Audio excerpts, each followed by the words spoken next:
मुझे अपेक्षा है कि आप सभी लोग सुरक्षित हैं। दोस्तों, हमारा मॉलिक्यूलर बेसिस ऑफ इनहेरिटेंस इस टॉपिक में एक बहुत ही इंपॉर्टेंट आर्टिकल हम ले रहे हैं आज। मॉलिक्यूलर बेसिस में से पूरा टॉपिक बहुत इंपॉर्टेंट है क्योंकि इसके ऊपर बायोटेक्नोलॉजी के दोनों टॉपिक डिपेंड हैं, जो अप्लाइड जेनेटिक्स हम बोलते हैं। ये प्योर जेनेटिक्स का टॉपिक है जिसको मॉलिक्यूलर बेसिस बोल रहे हैं। मेंडल के आगे का वर्जन है। दोस्तों, what are the properties of genetic material, ये एक बहुत इंपॉर्टेंट और लॉजिकल डिस्कशन है। मुझे लगता है कि आप सभी लोगों को इसको अच्छी तरह से समझना चाहिए। What are the properties of genetic material. सीधे सीधे हम इसको डीएनए वर्सेस आरएनए कर रहे हैं। सीधे डीएनए और आरएनए का ही मुकाबला है। पहले तो आप ये समझ लो कि जेनेटिक मटेरियल का मतलब क्या है। इसके पहले हमने कई बार इसके ऊपर डिस्कशन किया है।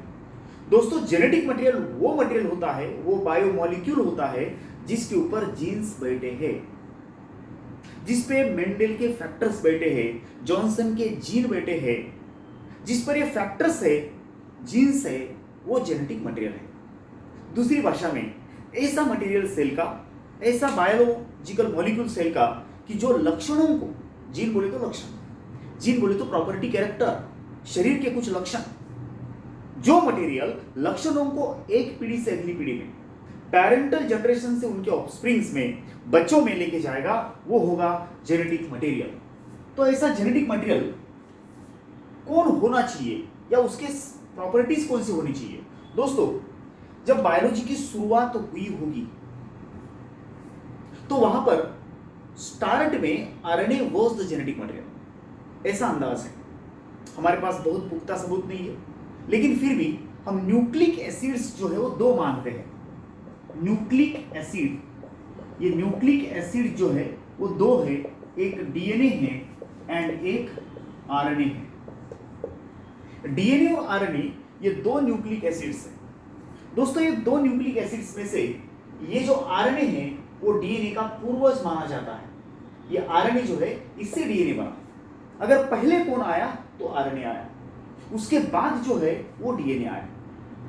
ये वैसे ही है जैसे कि स्टार्ट जो है वो ब्लैक एंड व्हाइट मोबाइल ने करी, और आज हमारे पास में एंड्रॉइड मोबाइल, स्मार्टफोन्स है, टच स्क्रीन वाले। अगर आपको किसी ने पूछा कि why you have give up that particular black and white mobiles with buttons, आपने वो ब्लैक एंड व्हाइट मोबाइल क्यों फेंक दिया, क्यों छोड़ दिया? आपने वो बटन वाली टीवी क्यों छोड़ दी जो ब्लैक एंड व्हाइट थी? जब हमको आवाज बढ़ाना था, हमारी जनरेशन ने, आपकी नहीं, हमारी जनरेशन ने टीवी के पास जाकर के उस बटन से जो है वो व्हील के बटन से आवाज बढ़ाया है। जितनी बार हमें आवाज बढ़ाना था या कम करना था, घटाना था, तो हम टीवी के पास जाके करें। आपकी जनरेशन रिमोट से करती है। आज किसी के घर में वो टेलीविजन नहीं है। आज किसी के पास, बहुत कम लोगों के पास होगा, वो भी पर्पसली लिया होगा या शौक से लिया होगा बटन का मोबाइल। सबके पास टच स्क्रीन वाला है, एंड्रॉइड। क्यों भाई? क्योंकि उसमें सुविधाएं ज्यादा है। दोस्तों, ये मटेरियल्स जो है वो भी इवोल्यूशन में जाते हैं हमारे। जैसे इन बायोलॉजिकल चीजों का इवोल्यूशन हुआ है कि आरएनए से डीएनए बना। क्यों? आरएनए में सहूलियत ज्यादा है। जेनेटिक मटेरियल बनने की उसमें काबिलियत आरएनए से ज्यादा है डीएनए में, इसीलिए DNA work as the genetic material universally now. अभी की बात अगर करते हैं तो पूरे बायोलॉजी में, सभी ऑर्गेनिजम्स में DNA act as genetic material, RNA is supporting to DNA in protein synthesis. RNA इसको सपोर्ट करता प्रोटीन सिंथेसिस के लिए। हाँ, कुछ वायरसेस में जरूर RNA work as a genetic material. There are few viruses in which RNA act as genetic material, लेकिन वो बहुत कम है। बाकी सभी में, animals, plants, bacteria, prokaryotes, even बहुत ज्यादा वायरसेस में DNA act as genetic material, RNA बहुत ही कम वायरसेस में व्हाट यू से जेनेटिक मटेरियल बोल के काम करता है। अब सवाल यह है कि क्यों आरएनए को हटा करके जेनेटिक मटेरियल की गद्दी पे, अब मान लो जेनेटिक मटेरियल एक बहुत बड़ी पोस्ट है और डेफिनेटली वो है ही, एक रुतबा है उसका। जेनेटिक मटेरियल कौन? जिसके ऊपर जीन्स है। अरे जीन्स पे ही तो सारी दुनिया चल रही है। हमारे जो भी लक्षण दिखते हैं वो जीन्स की वजह से दिखते हैं। तो जीन जिस पे है वो जेनेटिक मटेरियल, वो बहुमान, वो ऑनर, वो क्राउन डीएनए के सिर पे सजा, वो ताज डीएनए के सिर पे बैठा। कौन सा ताज? As the genetic material, genetic material का रुतबा। आरएनए क्यों नहीं? Why only DNA? तो भैया जेनेटिक मटेरियल के कुछ प्रॉपर्टीज है, कुछ लक्षण है।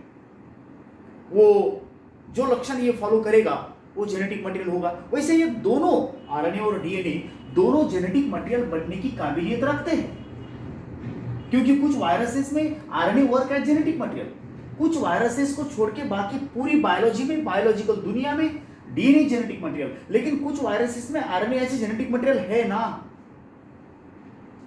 जैसे कि टीएमवी टोबैको मोजाइक वायरस, तंबाकू का virus, HIV human immunodeficiency virus, AIDS का virus, HAV hepatitis A virus. ये कुछ वायरसेस है जिसमें RNA act as genetic material. बोले तो वो हम ऐसा नहीं बोल सकते कि किसी भी जीव के अंदर आरएनए जेनेटिक मटेरियल नहीं है। हाँ, ये बात अलग है कि आरएनए जिसके अंदर जेनेटिक मटेरियल है वो सेलुलर ऑर्गेनिजम्स नहीं है, वो कुछ वायरसेस है। And you know better that the viruses are non cellular biological entities, वो नॉन सेलुलर होते हैं। अब दोस्तों हम ये देखेंगे कि क्यों दूसरी पूरी बायोलॉजी ने डीएनए को एडॉप्ट किया और क्यों आरएनए को रिजेक्ट किया एज अ जेनेटिक मटेरियल। तो कुछ प्रॉपर्टीज जेनेटिक मटेरियल के हैं। ये प्रॉपर्टीज जो है वो वैसे तो दोनों बताते हैं, लेकिन फिर भी इसमें ज्यादा जो है वो डीएनए पास होता है। कौन से जेनेटिक मटेरियल की प्रॉपर्टीज कौन से? First property that the genetic material जो भी बनेगा, genetic material should produce its own replica. उसने खुद का जेरॉक्स बनाना चाहिए, उसने खुद की कॉपी बनानी चाहिए, उसने खुद का प्रतिबिंब बनाना चाहिए। तो भैया वैसे तो डीएनए और आरएनए दोनों अपना अपना कॉपी बनाते हैं। सेल्फ जनरेशन चाहिए। Genetic material should form its own replica म्हणजे इट शुड रेप्लिकेट, एक के दो होना।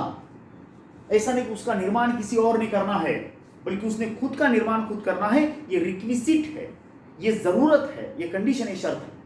जेनेटिक मटेरियल अगर बनना है दोस्तों, पहले जो है ना वो डीएनए और प्रोटीन में लड़ाई थी। ये बहुत सारे साइंटिस्ट ये मानते थे एवरी मैक्यूलेट एनसीईआरटी के एक्सपेरिमेंट के पहले कि protein must be genetic material. लेकिन प्रोटीन पहले ही शर्त में फेल हो जाता है, क्योंकि प्रोटीन से प्रोटीन नहीं बनता। याद रखना, प्रोटीन से प्रोटीन नहीं बनता। डीएनए से डीएनए बन सकता है, डीएनए से डीएनए बन सकता है, लेकिन प्रोटीन से प्रोटीन नहीं बनता। इसका मतलब वो खुद का रेप्लिका नहीं बनाता। पहली शर्त में प्रोटीन फेल, पहली शर्त में प्रोटीन फेल। दूसरी शर्त, जेनेटिक मटेरियल जो भी है, ओके, इट शुड बी, जो भी है it should be chemically stable. वो केमिकली स्टेबल होना चाहिए, स्थिर होना चाहिए। इसमें बड़ा मीनिंग है दोस्तों।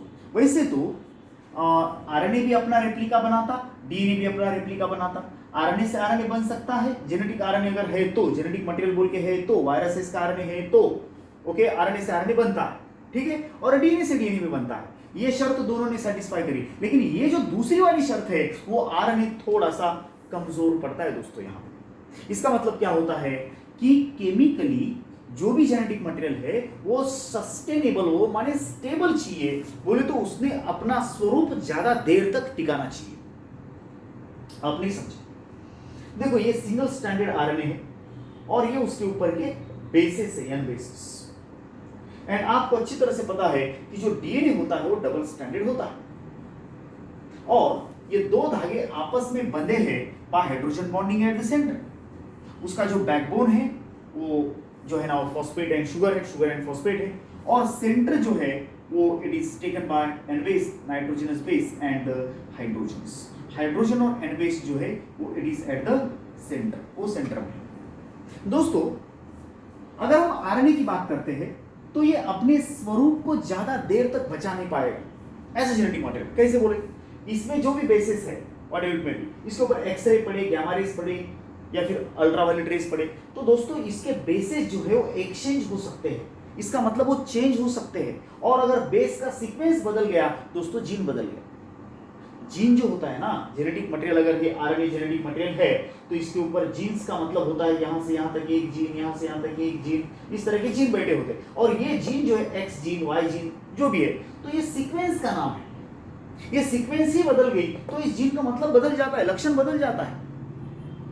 मतलब बेसिस का सीक्वेंस मेंटेन करना is very important, it is very compulsory, it should not change for few generations at least. लेकिन आरएनए जो है वो फटाफट फटाफट अपने आप को बदल देगा, इसको बोलते हैं म्यूटेशंस करना। म्यूटेशन होना चाहिए लेकिन इतने भी जोरदार, इतने भी फास्ट तरीके से नहीं कि वो लक्षण एक पीढ़ी तक भी ना टिकने पाए। इसीलिए जो आरएनए है बहुत ही ज्यादा अनस्टेबल है, अस्थिर है। इसीलिए व्हाट यू से बायोलॉजी ने आरएनए को रिजेक्ट किया एंड डीएनए को सिलेक्ट किया एज जेनेटिक मटेरियल। क्यों बाबा? क्योंकि इसके ऊपर एक्सरे गामा रेज भी पड़े तो उतनी जल्दी वो खुद को बदल नहीं देता जितने जल्दी आरएनए खुद को बदलता है, म्यूटेशन में जाता है। तीसरी बात, जेनेटिक मटेरियल में स्टेबल रहना, इसका मतलब ये नहीं कि कभी भी उसने अपने अंदर बदलाव परमिट नहीं करना, ऐसा नहीं होता दोस्तों। जेनेटिक मटेरियल में स्थिर रहना चाहिए लेकिन साथ साथ थोड़ा थोड़ा चेंज भी देना चाहिए, थोड़ा थोड़ा बदलना भी चाहिए। उसमें नहीं बदलना चाहिए इसका मतलब ये नहीं कि नहीं बदलना चाहिए, परमानेंट नहीं बदलना चाहिए, नहीं, ऐसा नहीं है। उसने थोड़ा थोड़ा चेंज परमिट करना चाहिए। बरोबर? आप समझ रहे मेरी बात को? भैया पप्पा को जरा गुस्से में रहना चाहिए लेकिन इसका यह मतलब नहीं है कि पप्पा, फादर, डैडी ऑलवेज गुस्से में रहना चाहिए। वो कभी कभी स्माइल भी दे सकते भैया, तो अच्छा रहेगा फैमिली के लिए, it is good for health of family. थोड़ा सा स्माइल भी दे सकते हैं, बाकी जगह पे it should be very strong. नहीं तो मेंबर जो है ना वो सिर पे बैठेंगे ना, उन्होंने स्ट्रांग होना चाहिए लेकिन ऑलवेज वैसा नहीं, ऑलवेज डंडा लेके पीछे लग रहे तो लोग भी बोर हो जाएंगे। कभी कभी स्माइल भी दोगे, आप समझ रहे ना, कभी हंस भी लिया करो, आप समझ गए। वैसे वही चेंज जेनेटिक मटेरियल में जो है ना वो स्टेबल होनी चाहिए, वो नहीं होना चाहिए लेकिन थोड़ा सा होना चाहिए। ये तीसरा प्रॉपर्टी है कि genetic material, okay, genetic material should allow small mutations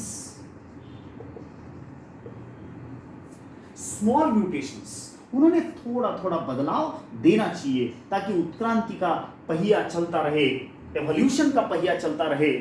आपको पता है ना कि इवोल्यूशन जो होती है ना वो बदलाव से चलती है, और बदलाव का एक कारण ये जीन्स के अंदर के बदलाव भी है। तो थोड़ा थोड़ा चेंज ओके, नॉट पटापट बदलाव, इतने भी जल्दी नहीं लेकिन थोड़ा थोड़ा बदल होना चाहिए। That is the good property of genetic material. दोस्तों ये भी एक लक्षण है जेनेटिक मटेरियल का, और साथ ही साथ जेनेटिक मटेरियल ने अपना जो कैरेक्टर है, अपनी जो प्रॉपर्टीज है वो अगली पीढ़ी को ट्रांसफर करनी चाहिए, उन्होंने इंफॉर्मेशन कन्वे करनी चाहिए, अगली नेक्स्ट जनरेशन तक वो इंफॉर्मेशन जानी चाहिए। It should go to the next generation. तो ये कुछ प्रॉपर्टीज है जेनेटिक मटेरियल की। दोस्तों इसमें आरएनए और डीएनए दोनों जो है वो जेनेटिक मटेरियल है, लेकिन ज्यादा ताकतवर डीएनए क्यों है? क्योंकि डीएनए पहली चीज तो आरएनए से ज्यादा इंफॉर्मेशन होल्ड कर सकता है, क्योंकि उसका साइज भी बड़ा है, उसका मजबूती का बांधकाम है, 2 स्ट्रैंड और बीच में एन बेसिस, बदलाव जल्दी से नहीं होगा। दूसरी बात, कंटेन मोर जेनेटिक इंफॉर्मेशन, उसके अंदर जेनेटिक इंफॉर्मेशन जरा ज्यादा बैठती एज कंपेयर टू आरएनए। और एक चीज देखो, आरएनए के पास भी जो सेकंड कार्बन है वहां जो OH है, it can just make the new bonds, it can change, इसीलिए आरएनए बहुत जल्दी डिग्रेड भी हो जाता है। उसको उसका टूटना फूटना बहुत जल्दी पॉसिबल होता है, जबकि जो डीएनए है वो जल्दी से टूटता फूटता नहीं है। और डीएनए के पास में हीट भी बर्दाश्त करने की ताकत है। देखो डीएनए के दो धागे अलग अलग करने हैं, आपके पास दो रास्ते हैं, एक तो एंजाइम से अलग करो या फिर हायर टेम्परेचर से अलग करो। ज़्यादा तापमान देंगे तो ये अलग हो जाएंगे, लेकिन आरएनए को इससे कम रेंज में भी ये काम हो सकता है कि आरएनए सिंगल स्टैंडर्ड है और इसीलिए वो डीएनए के मुकाबले कमजोर पड़ता है। और एक चीज डीएनए को मजबूत करती दोस्तों, वो ये है कि देखो डीएनए के पास 4 बेसेस है, ए जी टी सी, और आरएनए के पास 4 बेसेस है, ए जी यू सी। तो दोस्तों यहाँ यूरैसिल है और यहाँ थायमिन है डीएनए के पास, तो ये thymine is more stronger than the uracil in the bondage. अगर हम बॉन्ड की बात करेंगे, जब ये बॉन्ड बनाएगा तो यूरैसिल के बॉन्ड जो है एडेनाइन के साथ उतने स्ट्रॉन्ग नहीं रहेंगे, डबल बॉन्ड ये, जितने थायमिन के रहेंगे। थायमिन से स्ट्रेंथ बढ़ती है, डीएनए की स्ट्रेंथ थायमिन से बढ़ती है। जो थायमिन डीएनए के पास है उससे उसका स्ट्रेंथ बढ़ता है, जबकि आरएनए का स्ट्रेंथ यहाँ कमजोर पड़ता है एज जेनेटिक मटेरियल। और इसीलिए स्थिरता जो है वो डीएनए में, अस्थिरता आरएनए में है। आप देखो ना एचआईवी पे कोई भी दवाई क्यों नहीं निकलती, क्योंकि वो जल्दी जल्दी बदलते रहता है। It is highest mutable virus. अब हमने कोरोना भी चल रहा है, कोरोना के मामले में भी हम बात कर रहे हैं कि फलाना कोरोना अलग है, यहाँ का कोरोना अलग है, कोरोना बदल रहा है, वो म्यूटेट हो रहा है, क्योंकि कोरोना भी एक आरएनए वायरस है। तो जो आरएनए ऐसे जेनेटिक मटेरियल वाले होते हैं वो हमें तंग कर रहे, आजकल तंग कर रहे। जो वायरसेस आरएनए वायरसेस है, आपको पता है एचएवी हेपेटाइटिस ए वायरस एक किस्म का जॉन्डिस आहे, कावीळ आहे एक प्रकारचा कावीळ, त्याच्यावर अजून जगात इलाजच नाही। लोक एड्सच्या नावाने ओरडतात, एड्सवर इलाज नाही, लेकिन एचएवी हेपेटाइटिस ए नाम का जो जॉन्डिस है एक बार लग गया तो पूरी जिंदगी आपके साथ रहेगा, लीवर के अंदर, लीवर को खाता रहेगा। आप मेरी बात को समझते हैं? क्योंकि वो आरएनए वायरस है। तो आरएनए वायरसेस जो सिर्फ आरएनए वायरसेस में ही आरएनए जेनेटिक मटेरियल, बाकी किसी के अंदर आरएनए जेनेटिक मटेरियल नहीं है, और जिसके पास आरएनए जेनेटिक मटेरियल है वो बहुत जल्द अपने आप को बदलते रहता है। हम उसके एक स्वरूप को पकड़ करके जब दवाई निकालते हैं तो स्वरूप बदल जाता है, दवाई बेकार। यही फंडा है। आरएनए इसीलिए बायोलॉजी में टिका नहीं एज ए जेनेटिक मटेरियल, तो इसका असिस्टेंट बन गया। डीएनए का असिस्टेंट कौन है? RNA. RNA act as assistant of DNA, वो इसको सपोर्ट करता प्रोटीन बनाने के लिए। दोनों में से अपने आप को बना सकते हैं। और एक बात बोल दूं मैं कि डीएनए को आरएनए की मदद लेके प्रोटीन बनाना पड़ेगा, लेकिन आरएनए खुद प्रोटीन बना सकता है, इसलिए फास्टर देन द डीएनए। ये बात सही है। आरएनए अगर जेनेटिक मटेरियल हो तो प्रोटीन बहुत जल्दी बनेगा। क्यों भैया? क्योंकि प्रोटीन हमें लास्ट, इस टॉपिक का लास्ट एंड पार्ट जो है प्रोटीन सिंथेसिस, उसमें हम डिटेल में डिस्कस करेंगे। लेकिन बात याद रखो कि डीएनए बिना आरएनए के प्रोटीन नहीं बना सकता, लेकिन आरएनए बिना डीएनए के बना सकता है। लेकिन प्रॉब्लम यह है कि जहां आरएनए ऐसे जेनेटिक मटेरियल है उसके पास सेल ही नहीं है। सारी प्रोटीन सिंथेसिस की मशीनरी जो है वो इस आरएनए के ऊपर घूमती है, आरएनए के अराउंड घूमती है। Machinery of a cell to produce the protein just is revolving around the RNA. ये आरएनए जेनेटिक मटेरियल है तभी ये काम हो सकता है, अदरवाइज नहीं। So DNA is universal genetic material, वो एक यूनिवर्सल जेनेटिक मटेरियल होता है। ठीक है दोस्तों, this is the properties of genetic material. Thank you very much.